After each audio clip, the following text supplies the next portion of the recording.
30 miles east of Alamogordo in the first week of July 1947 and landed on the Mescalera Indian Reservation. So there were, at least in 3 days, there was landing zone 3, landing zone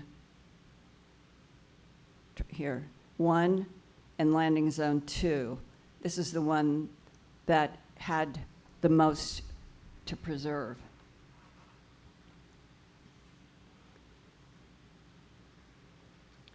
He specifically, in the letter, references Sierra Blanca, and that this was west, where his grandfather was in the diary. It was west of Sierra Blanca, and that would place it at least somewhere on the White Sands proving ground.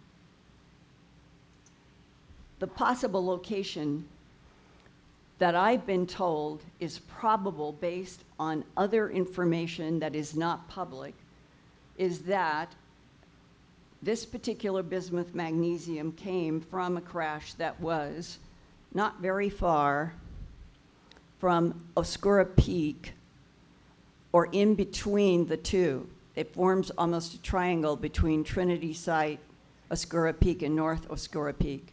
But I've been told that it was really closer here.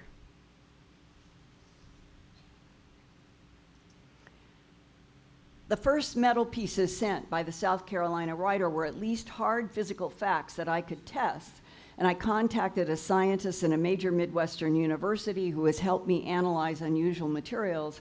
He used a scanning electron microscope to examine structure and energy dispersive spectroscopy to analyze element composition, and he confirmed that these first metal pieces in squares and other shapes were greater than 99% aluminum of normal density. And after I reported those findings on the radio, we received a second letter dated April 22nd, 1996. Further information, he writes, regarding the Roswell crash and my own grandfather's affiliation would likely be potentially beneficial in your efforts at correlation and verification.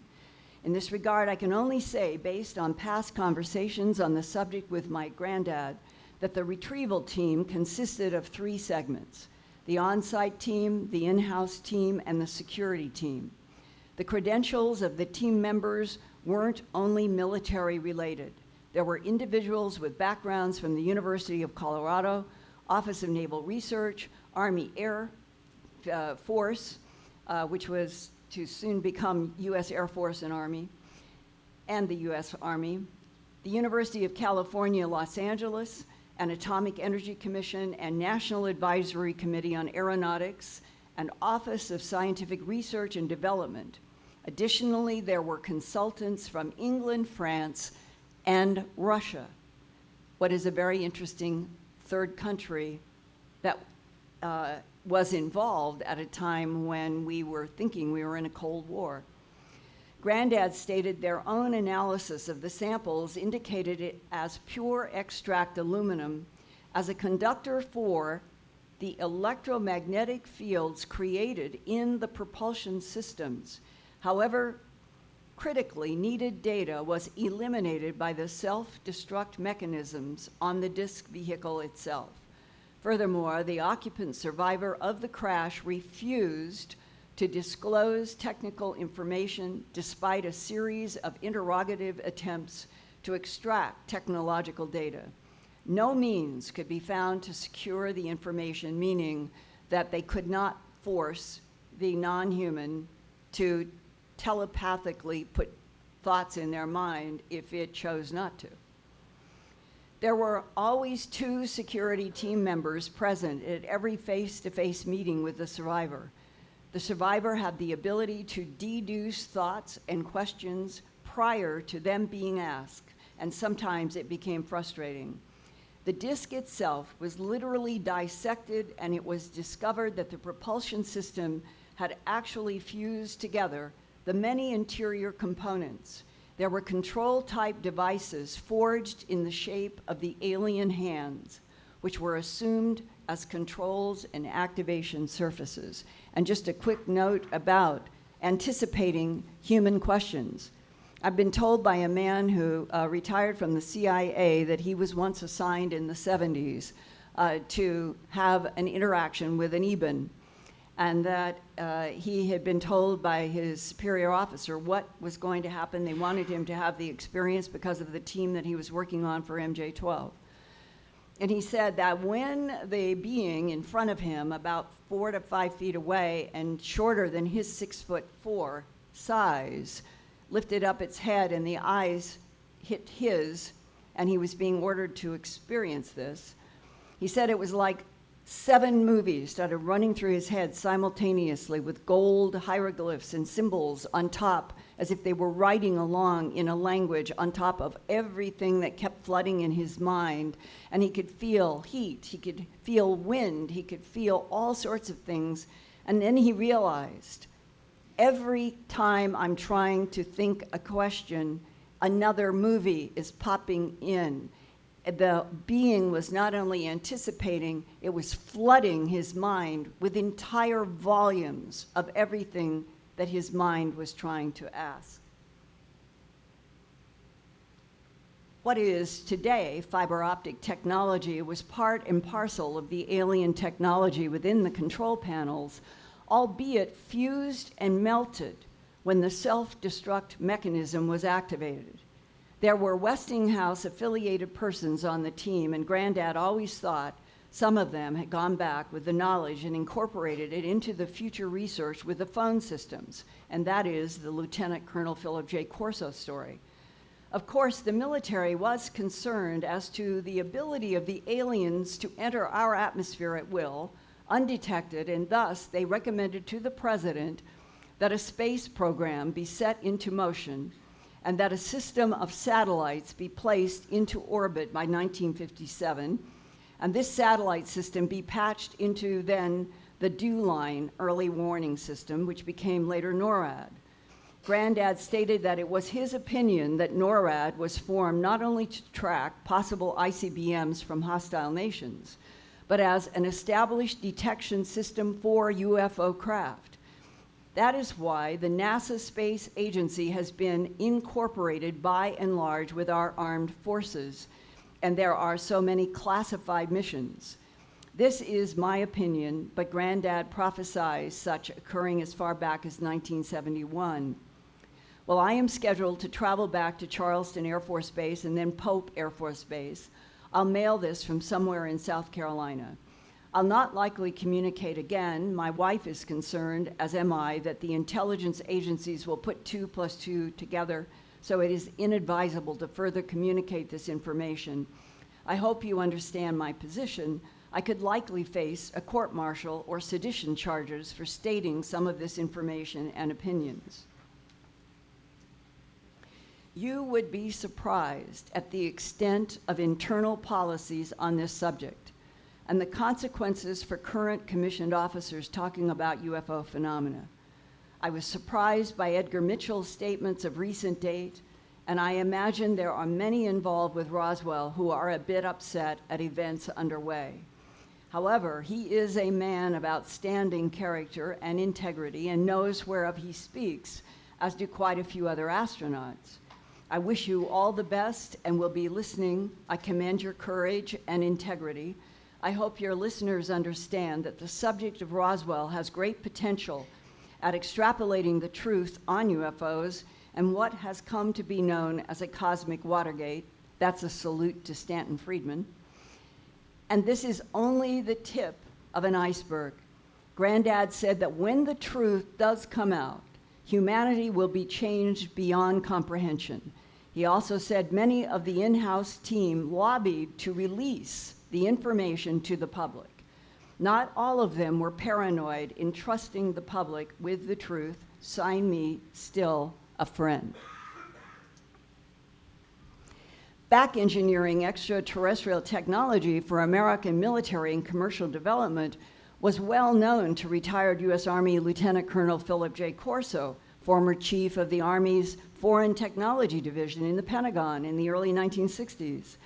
In his book, The Day After Roswell, his 1997 groundbreaking and best-selling book, Colonel Corso described his assignment in 1961 to 1963 to get extraterrestrial technology out of Pentagon storage into the hands of defense contractors. His boss was General Arthur Trudeau, then head of Army Research and Development appointed by President Dwight D. Eisenhower. And on the colonel's list of what he knew were back-engineered extraterrestrial technologies that were incorporated and applied into what we would call public research to put in public products that we could have were night vision image intensifiers, fiber optics, supertenacity fibers, lasers, molecular aligned metallic alloys, integrated circuits, micro-miniaturization of logic boards, particle beams, electromagnetic propulsion systems, and the hand-imprinted control panels. This is what Colonel Corso wrote about panels retrieved from a crescent-shaped extraterrestrial vehicle that crashed in New Mexico, and which sounds similar to the South Carolina writer's description. Quote, "The series of raised deck panels were indentations for the creature's hands. The indentations on these panels, as the Roswell field reports described them, looked like the handprints pressed into the concrete at the old Grauman's Chinese Theater in Hollywood. Were the directional commands a series of electronic instructions transmitted directly from the creature's brains along their bodies and through the panels into the ship itself, as if the ship were only an extension of the creature's body," close quote. Colonel Corso, and you're looking, these are both frames from the UK Santilli work. Colonel Corso said that extraterrestrial bodies first went to Wright Field in Cincinnati, Ohio, but after the US Air Force became its own separate branch of the service, quote, "The remaining bodies stored at Wright along with the spacecraft were sent to Norton Air Force Base in California. Experiments were carried out at Norton and ultimately at Nellis Air Force Base in Nevada at the famous Groom Lake site, Area 51, known as Dreamland, where the stealth technology was developed," close quote. The colonel said that the US Air Force and the CIA maintained a kind of alien technology museum at Norton Air Force Base near San Bernardino, California, the final resting place of the Roswell spacecraft, at least one of them. Norton Air Force Base was closed down in the 1990s, and one wonders where the Alien Technology Museum went, or if it's still there, is it underground or disguised in some way? A brief footnote here. J. Allen Hynek and his good friend Richard Sigismund and I had dinner together in Denver, Colorado on August 5th of 1985. And the reason why I remember the date is I was heading the next morning for Ethiopia and Africa to do a documentary for UNICEF on child survival there. And Sigismund and Hynek had called me and asked me to join them for dinner. And J. Allen Hynek told me that he was making the trip because he had been promised, not long before our joining for dinner, that he would be taken to Norton Air Force Base to see bodies and to see craft. And he made the trip, and he got there, and he was excited. And two people came in uniform and said, "We're sorry, Dr. Hynek, the permission has been withdrawn." But that's coming from J. Allen Hynek to me in August of 1985 directly, that he was at Norton Air Force Base. He was there because he was told specifically he was going to see craft and bodies. And his disappointment was so great that night at dinner, I will never forget, because none of us knew he would be dead in April, just a few months later, from a brain tumor. And at that dinner, he grabbed a hold of my right arm, and he had tears in his eyes. And he said, "Linda, do you think that I will ever be vindicated in my lifetime?" He knew the craft and the bodies were real. but for some reason, he was denied finally seeing them. Colonel Corso said the motives of the extraterrestrials were puzzling and of great concern to government insiders when he worked in the White House National Security Staff under President Dwight Eisenhower and later in the Pentagon under General Arthur Trudeau. The priority of the US government was to get as much advanced extraterrestrial technology as possible, keep it out of the hands of Cold War enemies while pushing through weapons development that might reduce the advantage of the advanced and potentially threatening non-human intelligence. We were always looking for ways to weaponize what we were retrieving. He wrote on pages 180 to 182 in his book, in the Pentagon from 1961 to 1963, I reviewed field reports from local and state police agencies about the discoveries of dead cattle whose carcasses looked as though they had been systematically mutilated, and reports from people who claimed to have been abducted by aliens and experimented on. One of the common threads in these stories were reports by the self-described abductees of being subjected to some sort of probing or even a form of surgery with controlled, intense, pencil-thin beams of light, which Colonel Corso associated with an extraterrestrial laser instrument retrieved from downed spacecraft. Local police reported that when veterinarians were called to the scene to examine the dead cattle left in the fields, they often found evidence not just that the animal's blood had been drained, but that entire organs were removed with such surgical skill that it could not have been the work of predators or vandals removing the organs for some depraved ritual.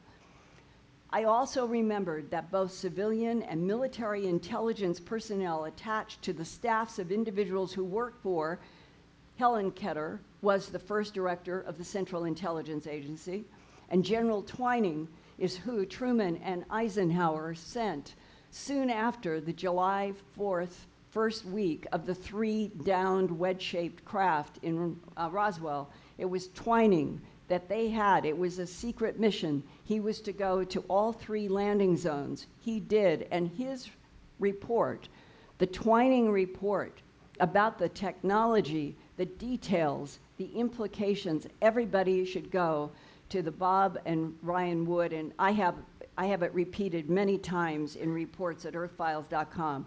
I really do think it's one of the most significant documents because our government was on top of this. They already had a great deal of knowledge. They had been retrieving craft in 1941 from Missouri, from California in 1942, and probably a whole lot of other places. The question is, why did July of 1947 and Kenneth Arnold, why did it happen the way it did? And was it because the non-humans themselves wanted to provoke a consciousness from the public that the government was completely denying? The Helen Cotter and Twining working groups on UFOs in the 1950s were actively engaging in research into the kinds of surgical methods that would produce crime scene evidence like this. Although the first public reports of cattle mutilation surfaced around 1967 in Colorado, at the White House, and this is Corso, we were reading about the mutilation reports that have been kept out of the press as far back as the middle 1950s, especially in the area around Colorado. Our intelligence organizations, and especially the working group, believed that the cattle mutilations that could not be obviously explained away as pranks, predators, or ritual slaughter were the results of interventions by extraterrestrials who were harvesting specific organs for experimentation.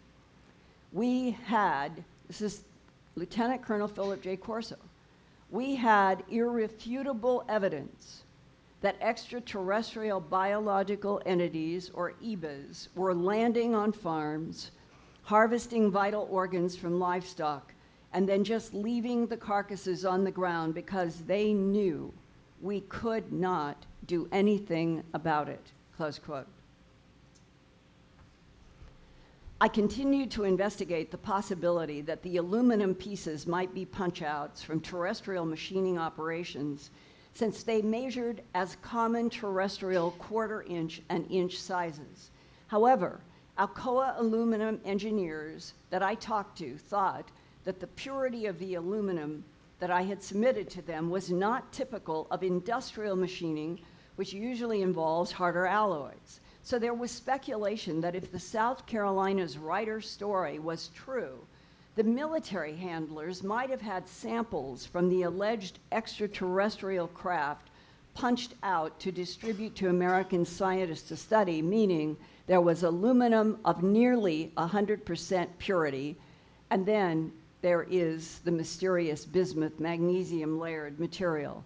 The aluminum may have come from the outside of the wedge-shaped craft, but the bismuth-magnesium came from the bottom. On May 27, 1996, a third letter, in spite of his saying he wouldn't write again, it arrived containing a surprise, and this is how we got the bismuth-magnesium. The letter said, "Dear Mr. Bell, I have listened with interest to the ongoing reports of the samples that I sent your way. I noted that the researcher, that's me, discussing the testing of the samples, noted that basically it is merely aluminum, slight variations on the testing, but indistinguishable from normal aluminum. Actually, this is precisely the same initial findings of Granddad's team. However, I neglected to include metallic samples of the exterior of the crashed Roswell disk. I now include the enclosed, and I can only say that these scrapings came from the exterior underside of the disk itself. It literally was a shell-like shielding of the disk, brittle and layered, almost with a prefabricated design and placing. Keep in mind, Mr. Bell, that these are the last of Granddad's samples. They have sat for years inside a closet with his personal effects. Because of certain concerns, I will not be contacting you on this matter. Perhaps I am a bit paranoid, but I do have a family and career to think about. I hope you understand. Hope these last samples are helpful. Of course, I will be listening, a friend." Art Bell called me and said there were half a dozen pieces about 2 inches long, an inch wide, and about a quarter of an inch thick. One side was dark black, and the other side was shiny silver. I contacted the university professor again, and he agreed to analyze the new material. So Art Bell shipped 2 fragments to him, keeping the other 4 in a safe deposit box. The professor's first step was to photograph the metal pieces as they arrived at his laboratory. He placed the dark side of one piece on the left and the silver side of the other on the right, both next to a quarter coin that is about an inch in diameter for size comparison. On June 8, 1996, the professor released his first report about the material. He had examined a cut and polished cross-section with the scanning electron microscope and energy dispersive spectroscopy. He stated, quote, "Each sample had a silvery shiny side with a rough granular appearance. The other side was blackish gray, and looking at the samples edge on, numerous layers can be seen. The samples were hard but brittle, and a few small pieces could be broken off using a small hand vise and manual pressure. Energy dispersive spectroscopy revealed that the shiny side contained more than 95% magnesium and a small amount, 2 to 3% of zinc. Later, it was refined with another test to 97.6% magnesium, 2.4% zinc, and 100% bismuth. The material appears to represent layers consisting mainly of magnesium and a small amount of zinc separated by thin layers containing a high bismuth content. And as you look at this, when you are dealing with what are called the scanning electron microscope, it is a backscattering effect. And so heavier elements, bismuth is next to lead on the periodic element chart, so it's very heavy. And when you are dealing with scanning electron microscopes, it is the heavy that will come up lighter, the opposite of what they are in